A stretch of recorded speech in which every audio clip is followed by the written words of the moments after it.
മലയാളികളുടെ പ്രിയ നടനാണ് സുരാജ് വെഞ്ഞാറമൂട്. ഹാസ്യതാരമായി കരിയർ തുടങ്ങിയ സുരാജ് ഇന്ന് മലയാളത്തിലെ ഒരു മികച്ച നടൻ കൂടിയാണ്. മിമിക്രിയിലൂടെയാണ് അദ്ദേഹം സിനിമാ ലോകത്ത് കടന്നു വരുന്നത്. സുരാജ് കേന്ദ്ര കഥാപാത്രത്തെ അവതരിപ്പിക്കുന്ന ഏറ്റവും പുതിയ ചിത്രമാണ് തെക്ക് വടക്ക്. ഈ ചിത്രത്തിൽ ഒരു ഗാനം ആലപിക്കുന്നത് ജാസി ഗിറ്റാണ്. പണ്ട് ജാസി ഗിറ്റിനോട് പറഞ്ഞത് ഓർത്തെടുക്കുകയാണ് സുരാജ് വെഞ്ഞാറമൂട്. ഞാൻ ഡിഗ്രിയൊക്കെ കഴിഞ്ഞ് മിമിക്രി ആയിട്ട് അലഞ്ഞു തിരിഞ്ഞു നടക്കുകയായിരുന്നു.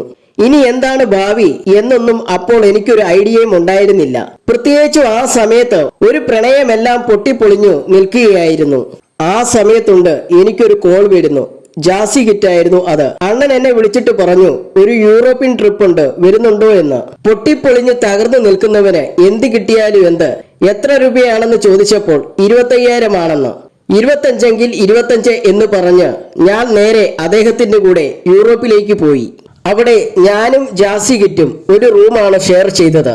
ചിരിക്കാനും ചിന്തിക്കാനും എല്ലാമുള്ള ഒരുപാട് മുഹൂർത്തങ്ങൾ ഇങ്ങനെ കടന്നു പോകുന്നതിന്റെ ഇടയ്ക്ക് എനിക്കപ്പോൾ തോന്നിയതാണ്. ഞാൻ അദ്ദേഹത്തോട് വെറുതെ പറഞ്ഞു, നോക്കിക്കോ, മലയാള സിനിമയിലേക്ക് ഞാൻ വരും, ഞാൻ ഒരു നടനാകും, എന്റെ സിനിമയിൽ നിങ്ങളെ കൊണ്ട് ഞാൻ പാടിപ്പിക്കുമെന്ന് ഈശ്വരന്റെ ഒരു അനുഗ്രഹം കൊണ്ട് പറഞ്ഞത് സംഭവിച്ചു. സുരാജ് വെഞ്ഞാറമൂട് പറഞ്ഞു.